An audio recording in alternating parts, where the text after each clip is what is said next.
Hello friends, good morning, good afternoon और good evening.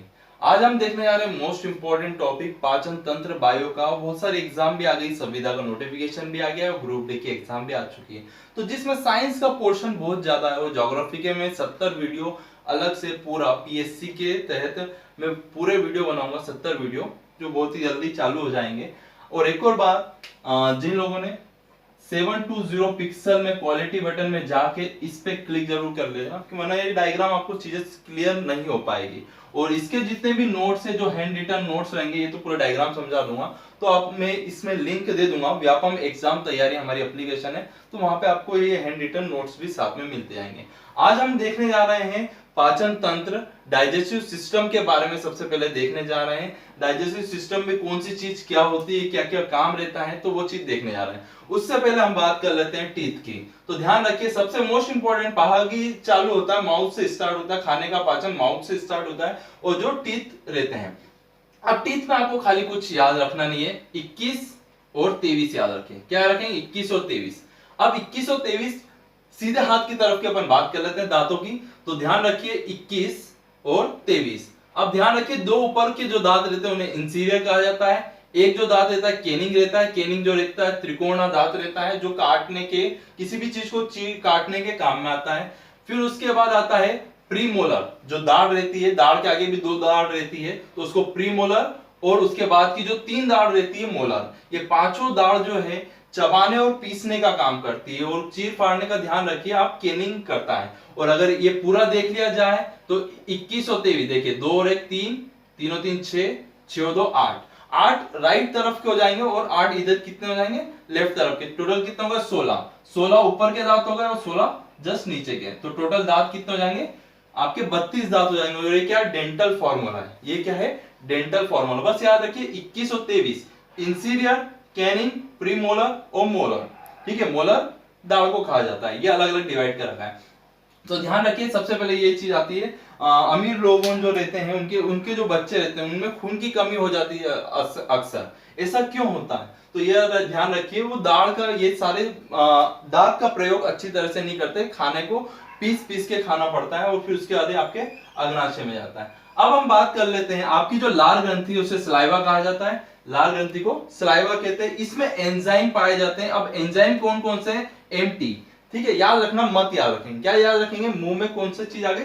मत। MT. म से माल्टोज, ट से टाइलिन। अब माल्टोज जो है कार्बोहाइड्रेट को पचाता है, और टाइलिन जो है आपका स्टार्च। किसको पचाएगा? स्टार्च को पचाएगा। स्टार्च बोलते हैं, मांड को बोलते हैं। ठीक है, स्टार्च किसको बोलते हैं? मांड को बोलते हैं। मांड को कौन पचाएगा? टाइलिन पचाएगा। और कार्बोहाइड्रेट मतलब क्या? चावल, आलू, जो भी ग्लूकोज ले रहे हैं, तो वो सबसे पहले स्टार्ट कहां हो जाएगा? माउथ में ही स्टार्ट हो जाएगा। जिस कारण से कार्बोहाइड्रेट जल्दी से, क्यों, अगर ग्लूकोज लिया है तो तुरंत एनर्जी मिल जाती है और ये मुंह में घुल जाता है। उसके बाद जो आपका खाना जो है वो जाएगा आपके अमाशय में। अमाशय को बोलते हैं स्टोमच। क्या बोलते हैं? स्टोमच, जिसे पेट कहते हैं अपन। इसका पीएच मान 3 है। पीएच 3 है, 7 से कम है तो ये क्या होगा? एसिडिक होगा। एसिडिक है तो इसमें कौन सा एसिड पाया जाएगा? HCl, हाइड्रोक्लोरिक अम्ल पाया जाएगा, हाइड्रोक्लोरिक एसिड पाया जाएगा। यह पेट में, ध्यान रखिए, 3 से 4 घंटे तक खाना जो रहता है पेट में रहता है, और पेट में क्या होता है? मंथन होता है, और इसमें सारी चीजें पचेगी। अब इसमें जठर रस रहता है। जठर रस का में से 2 एंजाइम निकलते हैं। एंजाइम के बारे में थोड़ा सा डिस्कशन कर लेते हैं। एंजाइम जो चीज है, एंजाइम बना रहता है, पहला क्वेश्चन ही रहता है एंजाइम किसका बना हुआ है? तो ध्यान रखिए, एंजाइम जो है प्रोटीन का बना हुआ है। आपसे क्वेश्चन पूछेंगे एंजाइम किसका बना है? एंजाइम प्रोटीन का बना हुआ है। किसका? प्रोटीन का।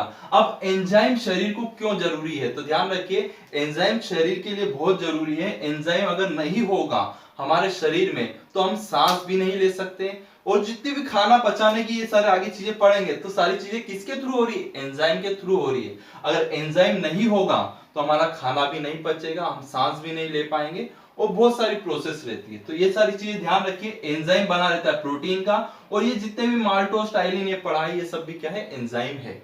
अब एंजाइम क्या हो गया? माल्टोज और टाइलिन हो गया। ठीक है, मत याद हो गया, कार्बोहाइड्रेट और स्टार्च को पचाएंगे। कार्बोहाइड्रेट कहां पचता है? आपके माउथ में पचता है। उसके बाद आता है अमाशय। अमाशय का पीएच मान कितना हो गया? 3। स्टोमच बोला जाता है पेट, इसमें कौन सा एसिड हो गया, HCl हाइड्रोक्लोरिक। यहाँ पे ध्यान रखिए खाना सबसे ज्यादा टाइम पे किस में रहता है, पेट के अंदर रहता है। अब जठर रस में से ध्यान रखिए, ऊपर याद कर लिया आपने एंजाइम, माउथ में कौन से एंजाइम रहते हैं, आपकी लाल ग्रंथि में एंजाइम रहते हैं, माल्टोज और टाइलिन रहते हैं। और आपके पेट में ध्यान रखिए, पेट में क्या लगेगा, पी और आर, प्यार याद रखिए, माउथ में मत याद रखा, पेट में प्यार याद रखो। पी से पेप्सिन, आर से रेनिन आ गया। पी से पेप्सिन जो है प्रोटीन को पचाएगा, और जो रेनिन जो है वो मिल्क के प्रोटीन, मिल्क के अंदर केसिन प्रोटीन जो रहता है, जो हड्डियों का निर्माण करता है, उसको पचाएगा कौन, आप ध्यान रखिए रेनिन। और ध्यान रखिए 8 साल के बाद जो रेनिन जो एंजाइम रहता है वो निकलना बंद हो जाता है। यही पॉइंट ध्यान रखिएगा। आपसे पूछेंगे वयस्क व्यक्ति दूध को आसानी से नहीं पचा पाता है, क्यों, क्योंकि उसमें रेनिन की कमी रहती है। और नॉर्मल जो प्रोटीन रहेगा पेप्सिन प्रोटीन, पेप्सिन पचाएगा प्रोटीन को, ध्यान रखिए। इतना कंप्लीट होने के बाद बात करते हैं, तीसरा भाग आता है अग्नाशय। अग्नाशय को पेनक्रियास बोला जाता है, पेनक्रियास है। ध्यान रखिए एक और क्वेश्चन है, शरीर की दूसरी सबसे बड़ी ग्रंथि, second largest gland of human body कौन सी है, ध्यान रखिए अग्नाशय है, पेनक्रियास है। शरीर की दूसरी सबसे बड़ी ग्रंथि, आजकल फर्स्ट तो पूछते ही नहीं, अब सेकंड पूछते थे, जिसका आंसर ध्यान रखिए, शरीर की दूसरी सबसे बड़ी ग्रंथि है अग्नाशय पेनक्रियास। अब इसमें से 3 एंजाइम निकलते हैं, तो ध्यान रखिए ट्रिप्सिन, एमाइलेज और लाइपेज। ट्रिप्सिन, एमाइलेज और लाइपेज। ट्रिप्सिन पचाएगा आपके प्रोटीन को, एमाइलेज पचाएगा मांड मतलब स्टार्च, ठीक है, ऊपर भी, और फिर सेकंड स्टेज में यहाँ पे पचाएगा। और तीसरा जो लाइपेज जो है वसा, वसा मतलब होता है फैट, फैट को किधर में पचाएगा, या फिर लिपिड भी ध्यान रखिए, लाइपेज पचाता है, जो भी आप ऑयली और ये सारी चीजें खाते हैं। फिर उसके बाद करते हैं, इसका ध्यान रखिए, इसका भी पेनक्रियास का पीएच मान जो है ये भी एसिडिक है, ध्यान रखिए कैसा है, ये एसिडिक है। फिर उसके बाद बात करते हैं यकृत की। यकृत को बोलते हैं लीवर, क्या बोलते हैं, लीवर। अब इसका वजन पूछते हैं, सबसे पहले ध्यान रखिए 1.5 से 2 किलो इसका वजन रहता है। और ये शरीर की सबसे बड़ी ग्रंथि, ध्यान रखिए first largest gland of our body कौन सी है, यकृत। और सेकंड कौन सी हो गई, पेनक्रियास है, अग्नाशय हो गया, शरीर की सबसे बड़ी ग्रंथि हो गई। अब इसका कैसा है, ये बेस है, क्या करता है, ये बेस है, मतलब 7 से ऊपर रहेगा। अब क्या होता है, पेट के अंदर सारी चीजें आप खाना पचता है। अब पेनक्रियास क्या करता है, इसको और एसिडिक बनाता है, और एसिडिक बनेगा, एसिडिक बनेगा तो क्या होगा, खाना पचेगा। अब खाना पच गया है तो अब इसमें एसिडिक है, तो अब क्या होगा, यकृत क्या करेगा, यकृत यहां से बेस प्रोवाइड करवाएगा, एसिड और बेस को मिला देते तो क्या हो जाता है, न्यूट्रल हो जाता है। तो यकृत क्या करता है, न्यूट्रल कर देगा। अगर यकृत बेस सप्लाई नहीं कर पा रहा है, ध्यान रखिए यकृत में अगर गड़बड़ी हो गई, बेस सप्लाई नहीं कर पा रहा है, शार्प सप्लाई नहीं कर पा रहा है, तो आपको पेट दर्द होगा।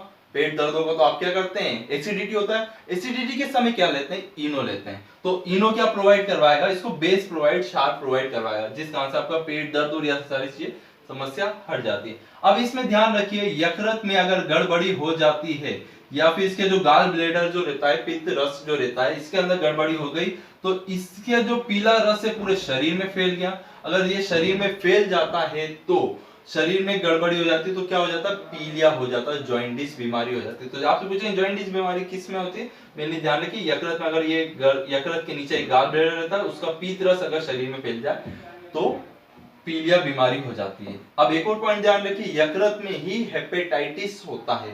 हेपेटाइटिस के टीके भी आपने देखेंगे एड्स के साथ में साइड में बोर्ड लगे रहते हैं, hepatitis A, hepatitis B, hepatitis C, ठीक है। हरियाणा सरकार ने हेपेटाइटिस बी को कंपलसरी कर दिया, क्या है, अगर हेपेटाइटिस बीमारी हो गई, अगर यकृत गड़बड़ हो गया, तो यकृत में गड़बड़ी हो गई तो आपके राइट साइड में जो किडनी है, किडनी में भी क्या हो जाएगी, गड़बड़ी है, तो पूरा सिस्टम जो है आपका पाचन तंत्र भी क्या हो जाएगा, गड़बड़ा जाएगा। तो ध्यान रखिए यकृत मोस्ट इंपॉर्टेंट रहता है, और ये शरीर की सबसे बड़ी ग्रंथि हो गई। उसके बाद देखते हैं हम, बीच में रहती छोटी आंत। अब ये पूरा पोर्शन क्या हो गया, एलिमेंट्री केनाल, आहार नली। अब छोटी आंत, ध्यान रखिए छोटी आंत स्मॉल इंटेस्टाइन है, जो शरीर की सबसे बड़ी नली है। आपसे पूछेंगे शरीर की सबसे बड़ी नली कौन सी हो गई, तो ध्यान रखिए छोटी आंत। उसके बाद आता है खाना बड़ी आंत में, ठीक है, बड़ी आंत के बाद जाता है एनस। एनस मतलब क्या हो गया, खाना जो भी अवशेष पदार्थ है वो बाहर निकल जाएंगे। तो ये पूरा ध्यान रखिए, एंजाइम है, एंजाइम में कौन कौन से होगा, लाल ग्रंथि में एम्प्टी, माल्टोज और टाइलिन। फिर पेट में अमाशय में ध्यान रखिए पी और आर, पेप्सिन और रेनिन है। और पेनक्रियाज अग्नाशय में ट्रिप्सिन, एमाइलेज और लाइपेज ये है। और शरीर की सबसे बड़ी ग्रंथि आपकी यकृत, सेकेंड हो गई आपकी अग्नाशय, और तीसरा अपना सबसे बड़ी नली पूछा है तो छोटी आंत है। तो ये था पूरा आपका डाइजेस्टिव सिस्टम। और आपको ये लेक्चर कैसा लगा, लाइक शेयर और सब्सक्राइब करना ना भूलिए। Thank you so much.